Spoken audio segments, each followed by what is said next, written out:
Hi everybody, welcome to my channel or welcome back to my channel. And in today's video I have my mom with me. Today we're gonna do a little chit chat or a discussion. I mean, you guys can agree with me or you guys can agree with us, I should say.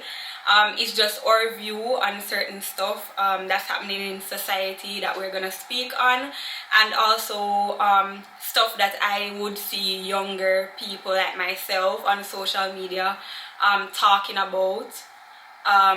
So yeah, so I'm here with my mom. I hold ahead to see her views and stuff that we young people argue about on social media or within like relationship or stuff like that, and also about society. So yeah, so the first thing that we're going to talk about is, what's your thoughts on Jamaican men like taking care of their children or family? I would say like children, mostly children. Hi guys. Oh my gosh, this is a wide topic, but yeah, my take on it is there are. So one moment, Yeah, we're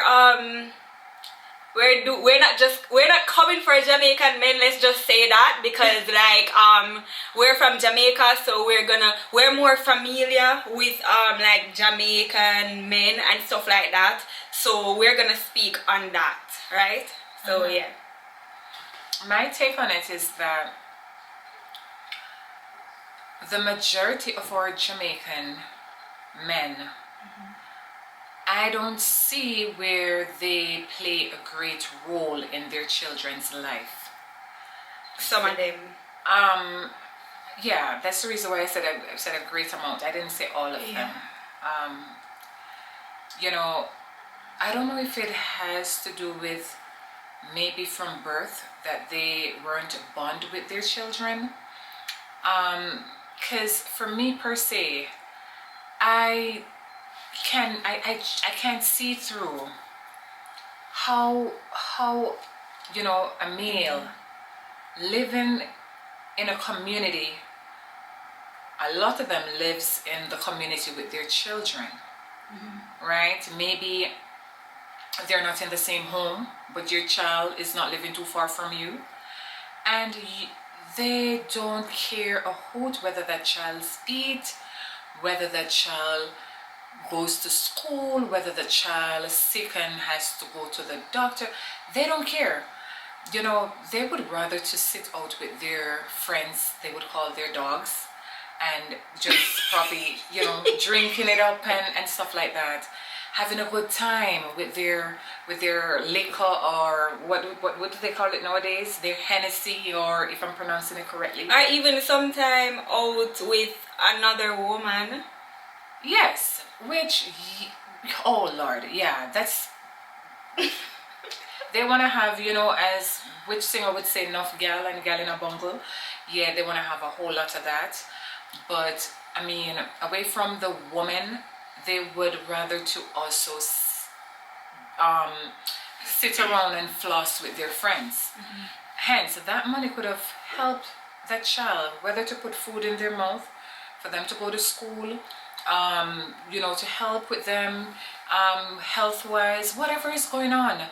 It could help that child. So for me per se, I wondered a lot of the times, why is it the compassion? Like, how can we watch our own blood suffer and we're there? It doesn't mean that we have to be rich to take care of our children. Yeah. It just means that we just need to be there as a... I'm speaking of men. I'm speaking of our black men. Yeah. We just need to be there as a father. Children, most of the time, sometimes don't remember the toys and all those stuff that you would flourish them with when they're small, but they do remember the love and the embracement from a mother or from a dad, and it's so sad. And like I would say, like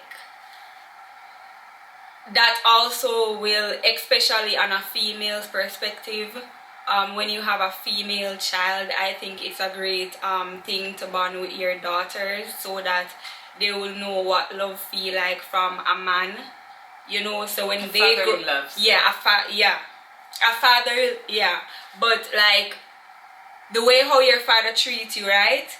Like you have a lot of fathers out there that like they spread out a red carpet and make you walk on it, so that when you even grow older as a woman now, you're not gonna expect the bare minimum, or you're gonna expect a man who is very caring, very loving and stuff like that, who treats you as good as your father or even better. So I think that would also affect a lot of female when they grow older and stuff like that too. Yeah, I mean, yeah, we speak on it from a female's point of view, because I can say I can attest to that. I didn't have a fatherly love around me. It was my mom that raised me. And I remember my father was just living a stone throw away. He was living in the adjoining district from where my mom's live, or from where we were living. And I remember so many mornings I would be out on the roadside waiting to, you know, get a taxi to go to school, and my father, he would drive or drove past, and you know, after that man drove and, you know, passed me at the roadside, he didn't honk his horn, hope I pronounced that correctly, honk his horn, nor he didn't wave or anything. And I would just stand there thinking about it. I would be like, is it maybe I grow out of his sight, or He didn't see he just don't care. So many thoughts I would be so angry within myself.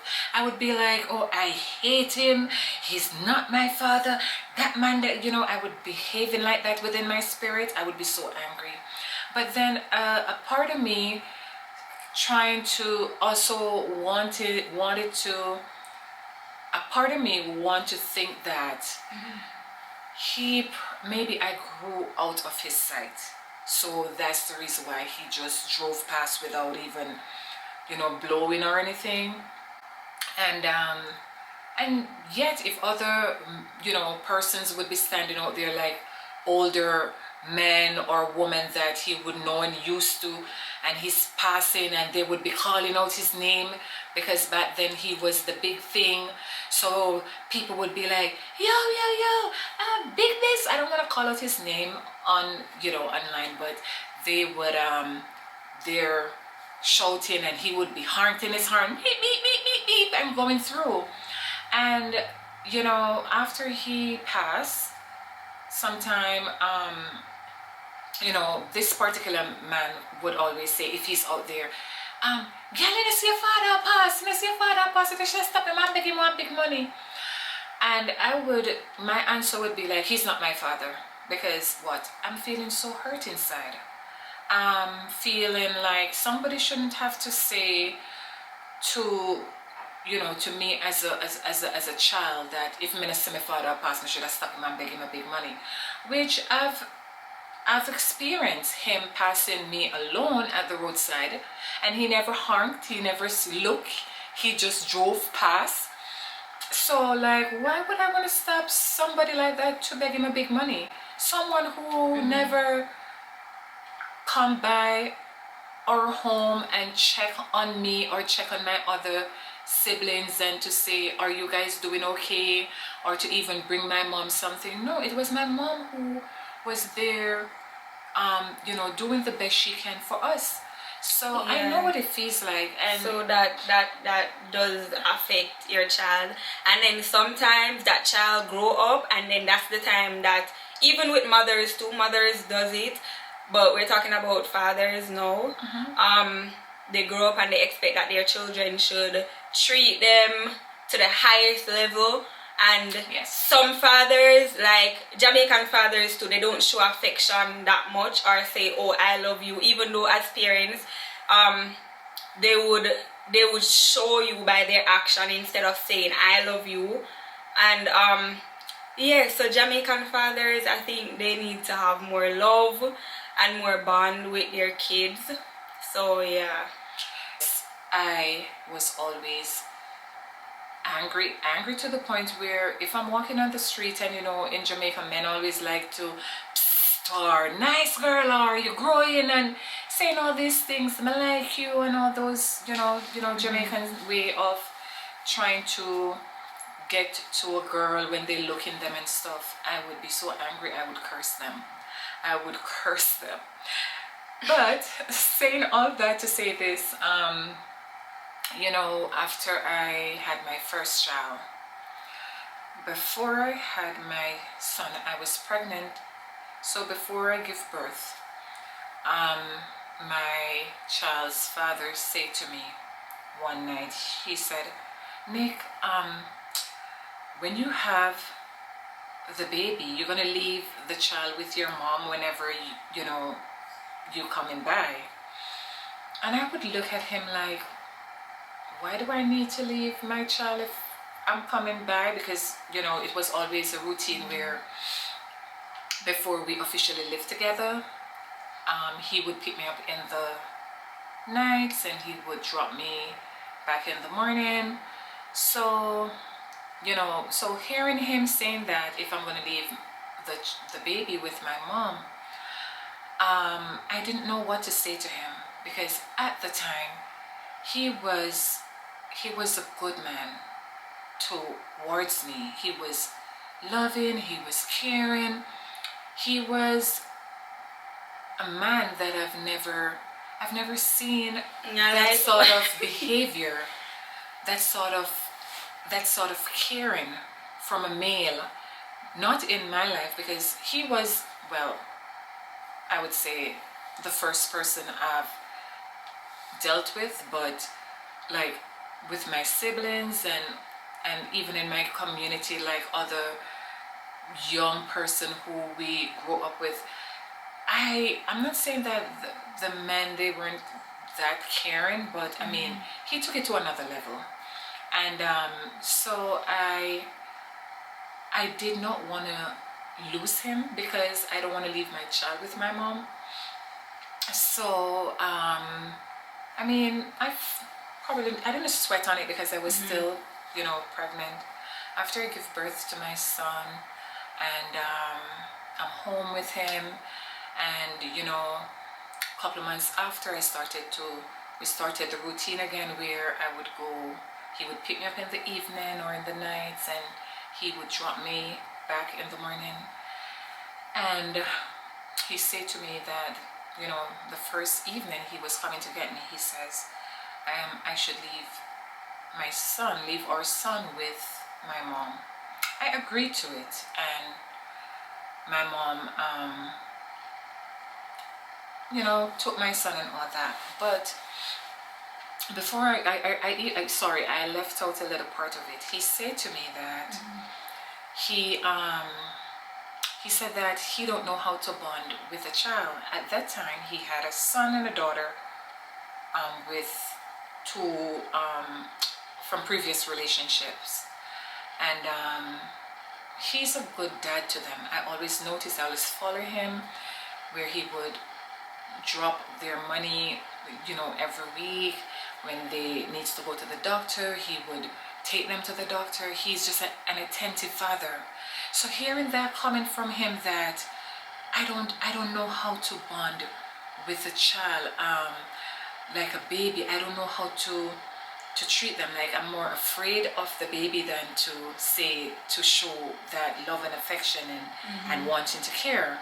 So but at the end, what I want to make it clear, he wouldn't let them suffer in the sense of financially, no, but the bonding is what he don't know. He don't have that with a child, even though he has already have two children, right?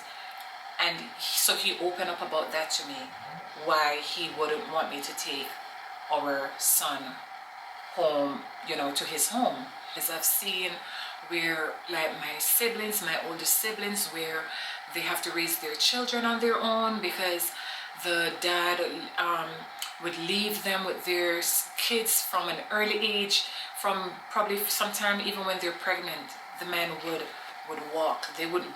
We don't know what happened, but we don't see the guy would come around anymore, and they just have to raise those kids on their own. And I didn't want that for my child. I didn't want to have to relive your brother and sister footsteps. Not just only my brother and my sister footsteps, but the hurts and the pain that I've faced with my own dad, that I feel like an outcast. I feel like I was transparent to him, like I wasn't there, you know. So I didn't want that for my kids. It wasn't a good feeling. So so one morning, my kid's father, he dropped me off by my house, and my mom was sitting on the veranda. So when I step up, I could see that she you know, that sort of angry look on her face, but she loved me that much that she don't really want to hurt my feelings too. But I could see that she was sad, and she says to me that, you know, when you go in, you guys bring your kids with you. Why are you leaving a child behind? And I say to her, I took the baby out of her hand, and I you know, do what I have to do, and started to feed the baby. And I was just looking at my son, and I was just saying that this is it. Tonight I'm not leaving you. If your father can't accept you, for all of us as a family to go home, then this is it. I'm not gonna go. And I lied there, and I knew that I wasn't gonna leave him that day. That was the day. But I was also scared that what if he turned his back on both of us. So yeah, I thought about it, but you know, in the evening he came to pick us up. I did not let him know ahead of time that I'm going to take our son. I just said I'm just going to walk into the vehicle and sit, and if he says anything, then I'm just going to get out with my son. And that's what I did. And I remember he says to me, he said, Nick, why you don't leave the baby with your mom? And I look at him and I'm like, listen, just drive. It's like I didn't know how to express it to him that I'm not leaving my child. I just say to him, listen, just drive. And he didn't say anything. He just said, okay. And he drove. We went home. Mind you, it's my first child. He didn't know how to anything about baby either, because he wasn't really like living with his two other kids. So my son was very miserable. He would wake up like 3-4 times for the night crying, and I would be there trying my best because my mom is not around to help me, and I would be feeding the baby. He would still crying. I don't know what to do. Then he would, you know, my kid's father, he came over and he's like, what happened to him? And he's like, Nick, what should I do? I don't know how to hold baby. And I would put I put the baby in his hand, but I'm scared to, and I'm like, don't move, just hold him like this, don't move. And both of us would be there trying to figure it out. And you know what happened? I fell asleep. Well, it didn't happen all in one night, but as time goes by, sometime I would fall asleep with the baby between him and myself, and you know, sometime we would get to put the baby back in the crib, but sometimes I'm so tired, the baby would fall asleep with maybe on my breast, and he would be in the middle. And I remember one night I feel like you know, when, like, as mothers, you know, if you have your baby beside you, you kind of shift, and you're trying to be careful even though you're sleeping. I didn't feel anything beside me, so when I jump and I wake up, the dad was holding his son, and so I got up and I'm like, I didn't even know the baby wake. And he said, yeah, because you were sleeping. So you know, I was just feeding him and trying to put him back to bed. But guess what? To say all that, to say this, just by us taking care of our kids from that baby stage, he got the opportunity to bond with my first son, because both of us had to take care of that child from such a tender age, baby stage. He grew, he paid attention to the child. He listened probably when the child cried, if the child is not feeling well, versus if it's feed, versus if that child probably needs to change. And so he started to bond and wanting to ensure that his child is okay. Hence, not just only to say, oh, I have money, so let me just go, you know, throw money at the problem and believing that's all a child needs. No, a child needs tender love and care. And he saw the difference which that son, the bonding between that son, allow him to bond with all 5 of his children. So pretty much he's the one who raised all of his 5 children from a certain age all the way up to around 18. To 18, right? So for me, my intake on it, I'm like, wow, what if he didn't come clean with me that, Nick, I don't know how to bond? And there's no shame in it, because remember, us as women, we bring forth the child for 9 months. So we have that, we feel the child, our children moving in, or because some persons have twins, some have triplets, so it's not just only one child. Sometimes we can have 2 or 3 or more. But so we actually bond with our child or children for that 9 month in all the different stages. So but the men, they're there, right? They're just there. And it's some men just naturally have the gift of loving their kids right off the back. It's not all men. Mm-hmm. I know my daughter said that, Mommy, they're making the video too long. But yeah, so my suggestion to our black men, mainly our Jamaican men, it is okay, it is fine to talk to someone, especially young guys, young Jamaican guys who don't have a child as yet. And if you happen to see this video, when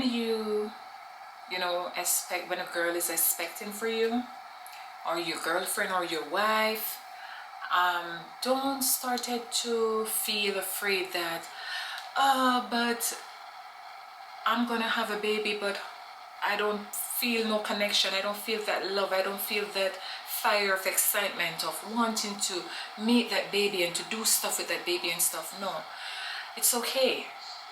Don't feel afraid and don't run, because maybe a lot of our single homes and women who have to, or black women who have to raise our children on our own, maybe it's just because of the bonding that our black men are not feeling, or so they're running and finding different women, and because they don't want it to show that I have no connection with this child. But my words to you black men, whether Jamaican or wherever you are and should see this video, it's fine, it's okay, don't feel embarrassed. Talk to someone about it. Tell your mom, tell your auntie, even tell your girl. the way how I'm feeling about this baby, why am I not, you know, connecting with the baby? How am I going to do it? Because I'm not feeling nothing. Maybe sometime as a woman, we're going to jump up and start to get upset about why you're not feeling nothing and it's your baby. You know, try to break it down. Let us as women get the full understanding of how you're actually feeling, and you will get help. Yes, you black Jamaican men, us as black Jamaican women, we need you. The children needs you. So yeah, we can help you guys to bond with your child. So don't run. No more running. No more. No more. Well, the next question is, how do you feel about a woman proposing to a man? Wow. Okay. I never like to push my beliefs on others, to be honest with you.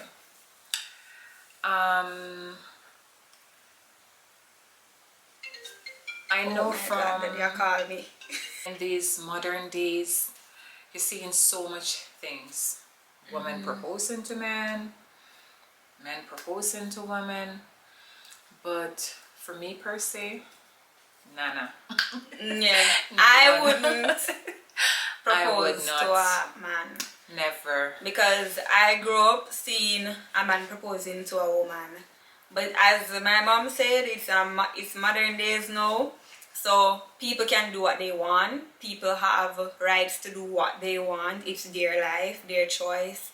But on our hand, we wouldn't propose to a man. I wouldn't propose to a man. No. And I'm not saying that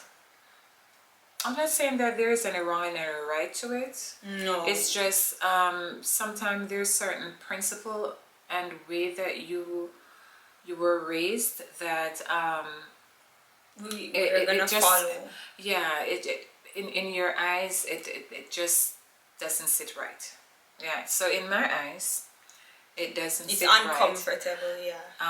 Because I just strongly believe that we could love each other enough that I mean, in whether the first world country or the third world country where we're from, you normally see, you know, two lovers, mostly the men always do the proposal. So if he's not ready to propose, then wait. I would wait. You can wait or you can question it. You know, if as a woman you feel that, okay, if I love you and you say you love me and we've been together for, you know, X amount of time, what is the hindrance? Because maybe as a woman you're saying, I want to tie the knot with you because I love you, and from what you're showing me love. So what is the hindrance why the proposal is not coming forth?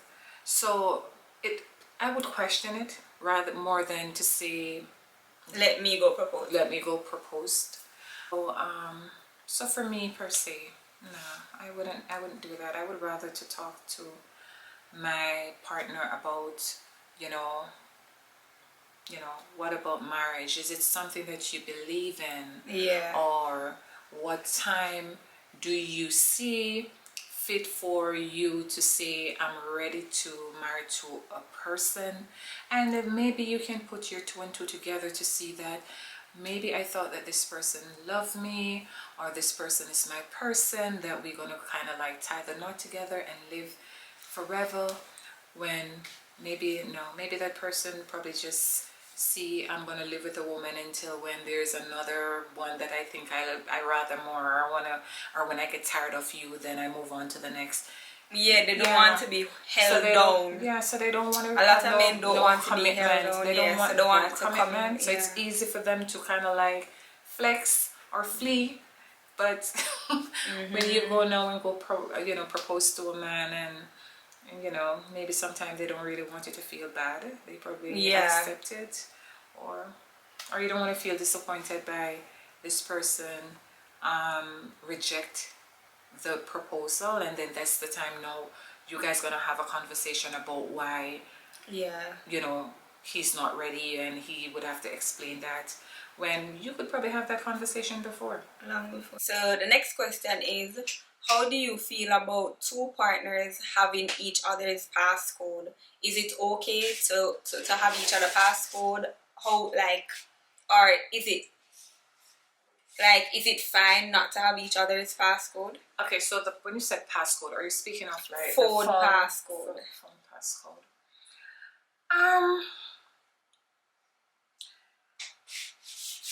I'll go back to say I'm old school. If a relationship is crystal clear and there's nothing to hide, I don't see why, you know, if your partner phone is ringing, and I'm not gonna say you have to go answer it, right? I believe that good relationships don't need to worry about whether, you know, the opposite, whether either partner has their passcode. Because So you're saying it doesn't really matter? it doesn't really matter. It doesn't matter. I just strongly believe that if you're with someone and you guys are exclusive, and there is a problem with, you know, whether the opposite partner saying, don't touch my phone, or why are you breaking my code, or, you know, having on this code where you as the partner cannot get into the phone. And I know that a lot of persons probably gonna bash me and say that, no, but you have your own phone, so why you want to get into your partner's phone? No, for me per se, I don't want to be in a relationship where I have to always believe in that this person is hiding something. No. Right. But if you give me that feeling or the idea that you are hiding something, then I'm not going to feel comfortable. But I'm not saying that. So the passcode, to me, the passcode is to have a peace of mind. Some people say this. A lot of Jamaican girls, they're like, they don't care about the passcode because they don't want to search their partner's phone because they're gonna find what they're looking for. On the other hand, you have some people who actually they like to search phone, right? So how do you feel about that? Some people feel like, I'm not cheating, but I just don't want anybody in my private business, in which I understand people have family conversations, right? In their phone that, I mean, there should be boundaries. I do understand, but I don't know. Having the passcode doesn't mean you're going to search the phone. Having the passcode is just that peace of mind that, okay, I'm open to you and you're open to me. So, what do you think? Okay, I get it from, some persons probably talking to friends and that their little social girlfriend talks, and maybe they don't want their partner to say their loose talk at times when they're, probably saying, I'm going to the party and we're gonna drink it up, or just talking loose and just let go and just live, right? And I know that, we all have that little thing that maybe if your partner was there, you wouldn't really say that. But you can say to your girlfriend, and it has nothing to do with cheating. I do understand that. I do understand that sometimes you're talking to your parents or you're having a conversation with your siblings, and you probably wouldn't want your partner to go in and to read all those. But there are boundaries. And I don't think it's something that you have to do right off the hand, right? It's just something that will gradually supposed to. I just think like it's supposed to happen gradually. Like, why not? Yeah, if those are the reason why people put a code on their phone, then that's fine. And I'm not saying that a code can't be on a person's phone. I'm just saying when it comes on to partners gonna end up having big fuss and fight and vexation over why did you broke my code, or why do you want to get into my phone, or why do you answer my call, or all those stuff. I don't really think that is a relationship that is exclusive. I don't think that is a relationship that I would say is going to lead up to marriage, because those when some I strongly believe that if you love someone, and if someone really loves you, you're not gonna let phone code cause vexation and fight and fuss. It's bigger than that. There's something behind that code. You're hiding something. You know, there's other relationships that are hiding behind those codes. That's what I think. And I'm not speaking of no siblings and no family texting and conversation. Yeah. I'm thinking about other intimate relationship that maybe the woman could be in, or the man could be in, and they're just hiding that. Art and what's your thought on crime in Jamaica? First of all, I'm so scared to come back to my own country. Like, I love Jamaica and all, but I am so scared. Like, what if I leave? I mean, crime is all over the world, but let's be real. You have some country, it's way more violent than the rest. And I just feel like all in my head is like, okay, if I go to Jamaica, like, will I come back up alive? God forbid. Like, I don't know. Like, I'm scared. I want to go so bad, but I am scared at the same time. So yeah. What do you think about it? As for me, I don't know if. And I have a story time coming on when someone broke into my house back in around 2014. I don't remember the year. Did they got it? You guys will know. When I drop the video, you guys will know if they got inside the house, okay? Stay tuned for that video. Yeah. But yeah. It's not as sweet as those days when, you know, that song was ripping all over the place about Nalefia. A lot of persons now wish if they could leave Jamaica. A lot. Because I heard so many persons would say that, boy, you know, it doesn't matter how far and rough, walk going to Jamaica now, trust me, if me could have left or find a way to leave this country, me have left right now. That's what I heard. So many persons that I would, you know, communicate with on the phone, on WhatsApp and stuff, you know. That's the cry of Jamaica now. Nobody don't want to say sweet, sweet Jamaica. Nobody don't want to say nah left here. Everybody want to leave, and it is so sad because when you look at it, the system itself, it's not even about people. The system, the whole system, the whole government itself is corrupt. So how can Jamaica be a better place? The government and the whole system is not even setting example. So what do you expect of the people living in that society?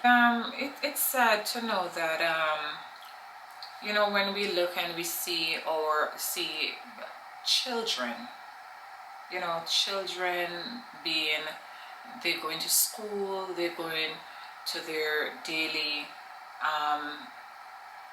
life, doing their little childish stuff, or being sent out by their parent, and then a lot of them didn't make it back home. Their bodies are found, and still there are a lot of bodies that is still not found. You have young girls who, you know, who are in abusive relationship, didn't get out of it on time, and today they are a victim of that relationship. You have you know, women, I mean women, they are the target, women and children. And mind you, I don't want no one to bash me or to say that, oh, you know, a lot of us that are in the diaspora, we started to act as if.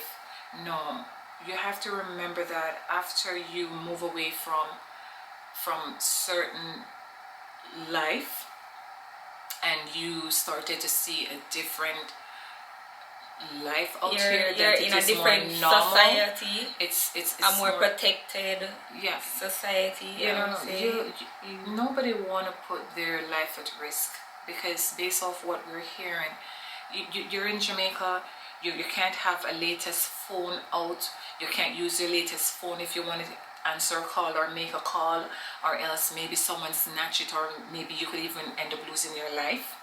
You can't have on jewelry or certain brand. And thieves are all, like, you can find thieves everywhere in this world. But the difference is, like, for instance, in Jamaica, if you're walking with your phone, or even if you have money on you, people, well, nowadays they're literally, back then they would just pick you and take the money and leave and your life is okay, but nowadays people have to be worrying about their lives in danger.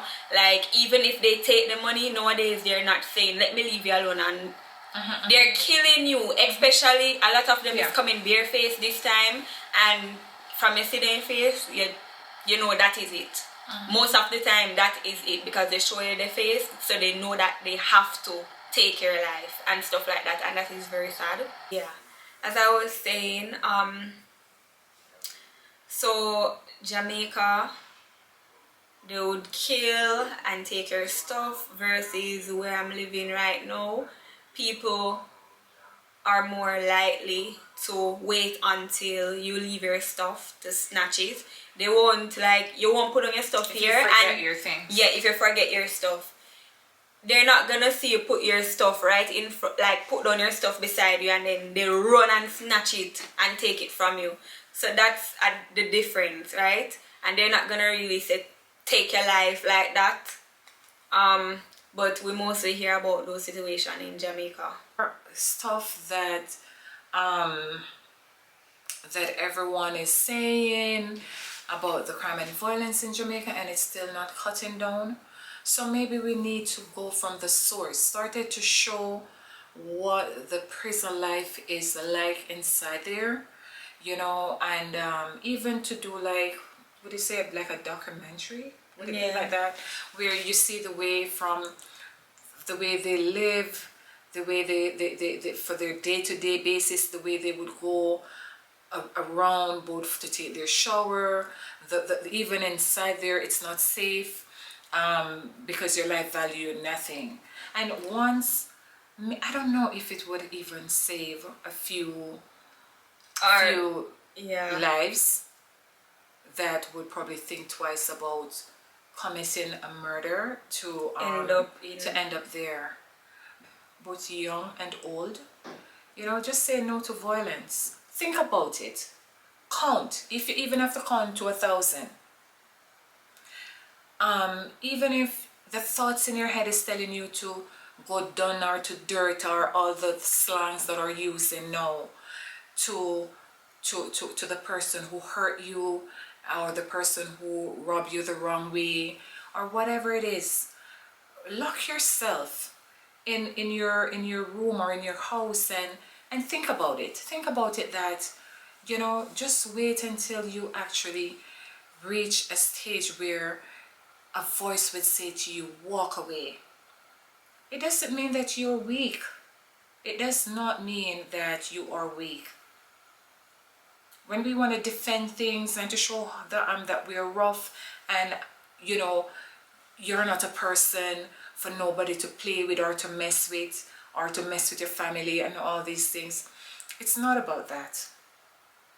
It's about that our sweet Jamaica, where everybody was saying nah left you.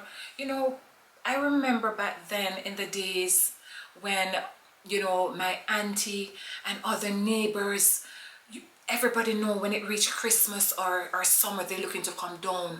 A lot of foreigner coming down, barrel roll out and stuff.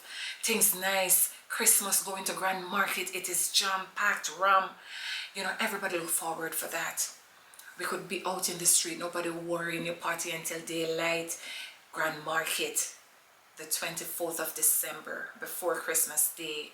You know, you look forward to that. Now, everybody are saying they're so scared. A lot of persons don't want to go out there. People don't want to live free in our little island, Jamaica. People from the diaspora don't want to go home like before. A lot of persons not looking forward to go, and even the ones that are going, they're saying that they're book themselves in a hotel. They're booking themselves in a hotel. They're saying they're going, and they're so scared. You understand? Like, our Jamaican people, we're out of many. One people, come on. We can talk about things. We can talk it out. We don't need to use the knives and the guns and the machete and the stone and all those whatever we use for weapons. We don't need to use that. We can talk it over. If we feel that we can talk it over, just avoid the person. Just hold your corner and let that person hold their lane. So my camera died. Yeah, so that's all our views on all those questions that we answered. Those are our opinions, and we're just having a little discussion about them. So yeah, if you made it to the end of the video and you want to make a comment, you want to leave a comment about what you think about one of those situations that we talked about, then you're free to leave a comment, and don't forget to subscribe and like the video. And you guys can also leave comments in the comment section if you like, about like suggesting any video ideas you'd like me to do. Yeah, so thank you for watching, and I'll see you next time.